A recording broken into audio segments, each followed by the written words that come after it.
Thank you for joining us. My name is Blane Pierre. I am sitting here with the illustrious, the imaginative, the every other word you could think of to describe somebody who's putting art out into the world, Mr. Anwar Bay Taylor. How are you today, sir? Hey, all is well. Good to see you, Blaine. Good to see you as well. Good to see you as well. Now, we're Yeah. coming together because I'm very excited to be talking about. Um, I don't.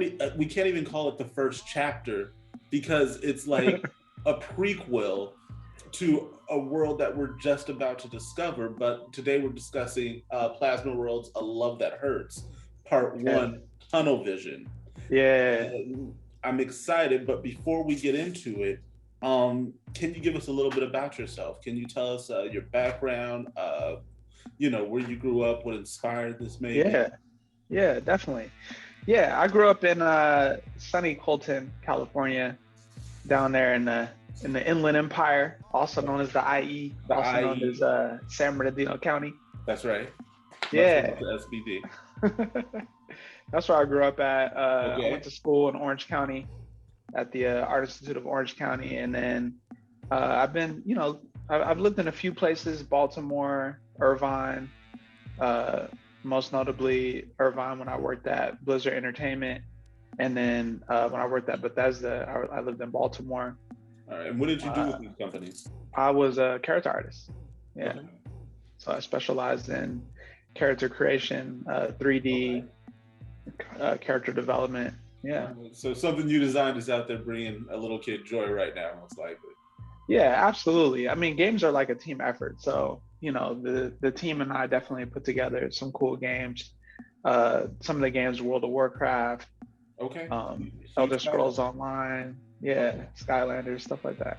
Your experience, your time designing games, did this spark the inspiration for Plasma Worlds, or where did the inspiration for Plasma Worlds come from? What sparked this world? Man, Plasma Worlds has been like this developing world that I've always had in mind ever since I was in college. I always just envisioned like connecting Africa, especially before I'd actually traveled there, as this like mysterious place that the world needed to know about. And so I kind of connected that idea with the idea of uh, just the future of art. That's what Plasma Worlds is. Plasma Worlds is like everything that we're doing today, but envisioned, in the future in the year 2086. I completely agree. And you paint a very clear vision with things that are, uh, for lack of better words, startlingly familiar, Mm, but like you said, pushed to the next limit. right. Um, you Yeah, know, they should feel like you know what they are because you're experiencing them today. And right. then, in 2086 you're just experiencing the higher level of them. Absolutely, Yeah. absolutely. Now, I want to start. I want to start with the title of part one, Tunnel Vision, because there's so much meaning held even in that title. Um, but let's talk about Tunnel Vision. How do you personally feel about Tunnel Vision? Because I've read it, I know how it turns out, but is Tunnel Vision a good thing? Can it hurt us? Can it benefit us? Like, uh, what sparked this? What sparked this as the title? As you are sort of introducing us to this world.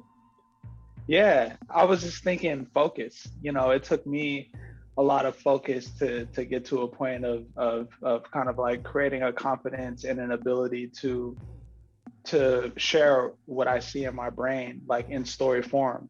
And so when I finally like got down and started writing "A Love That Hurts," I felt like I was experiencing tunnel vision.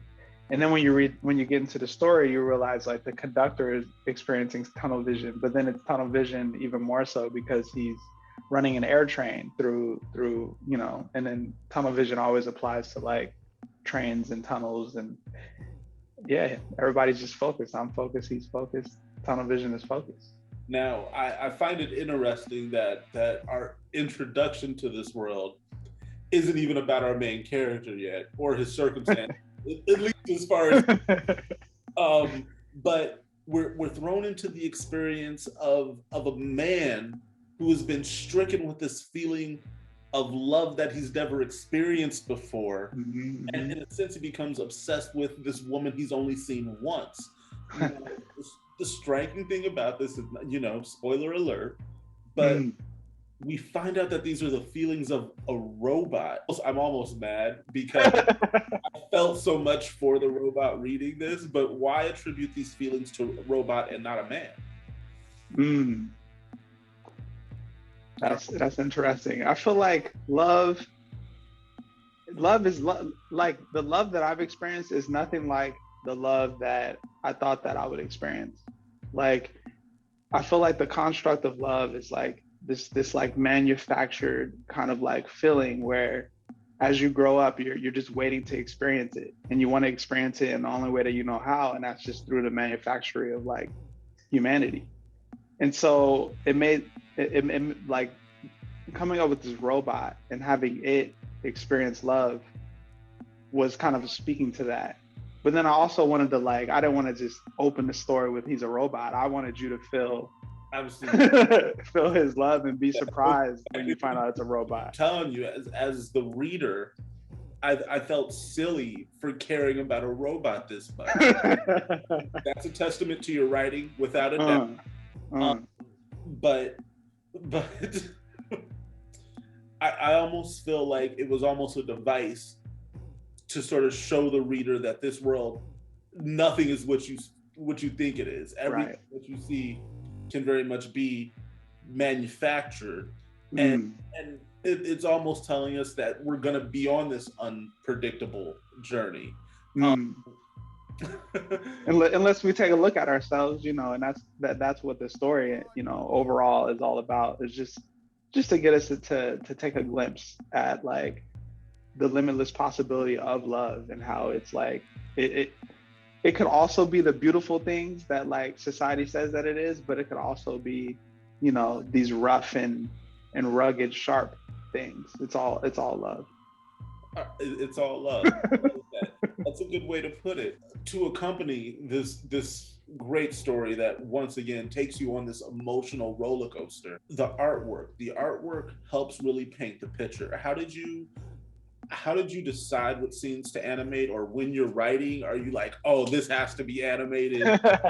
Like, do you write something and you're like, oh, I gotta make sure this is pictured for the people? Like, how do you go about that? I mean, this shit just looks like a movie in my brain, to be honest with you. Like, it just looks like a movie because we can choose and work to make it look like however we want to, and inevitably, like, that's what the artist and I do. Like, I work with artists that have a natural ability to tell story. Like, there's cinematic vision within their artwork before I ever meet them, and then together we kind of generate their ability to illustrate in a cinematic way with my cinematic writing. And then we iterate to get these kind of natural story moving visuals. Okay. Yeah. So the artist that I worked with for this project is Travis Burgess. Okay. Working with Travis is cool because we've grown a lot. You know, when I first met Travis, Travis was just really young and like still had that natural cinematic ability, but, you know, just has grown substantially since we first started working together. And so the stuff that they created for A Love That Hurts, you know, that comes from like our ability to just have natural conversation. We talk about art like how you and I do. Okay. Except, you know, Travis sketches and just, yeah, is able to share those iterative visions. The artwork is definitely a great accompaniment to the writing, and really does help bring this world to life, help you visualize it and see it. As I'm looking at the train going through the tunnel right now, you know, it's clean, and it very much is a believable future. Right. And even speaking of that, a lot of times as I was going through this, I felt the ominous feeling that this was almost a warning to people. You know, I got a feeling from it too, you know, and can you speak on that? I mean, a lot of times when we talk about the future, you know, we are trying to warn people, and there are a couple of warnings I got from this. What's one of the warnings that you got from it? As Americans, especially with what this last year has brought us, and we have seen how necessary workers are treated. Some Yeah. can't even get a $4 raise for putting their lives at risk. But the thing that really struck me is, are we anything more than bots to the hyper transit company that is America? Is are as numbers and essentially batteries used to either do a job or perform a service and do it for as little as possible. There's and I don't want to jump too far ahead because we are still talking about A Love That Hurts. No, that was dope though, because it is a narrative about society, but I try to write it from the perspective of being full of humanity, full of the human experience, to the point where the life becomes less of a comparison of what other lives are, and you just realize that the life is a one-off experience. It's wild. A Love That Hurts, this story is crazy, but so is life. And then when you take in the realization that life is by the billions, that's a billion unique, crazy experiences. And then at that point, we transcend all economic kind of thought, because we just get lost in what the life is. And we can enjoy it, we could love it, or, we could hurt it. It hurts. Love hurts. Love hurts. Love hurts. But I'm going to end it on that because I absolutely love that sentiment. This is going to conclude our first journey into PLASMAworlds. Check out A Love That Hurts on medium.com / /PLASMAworlds. Medium.com /PLASMAworlds.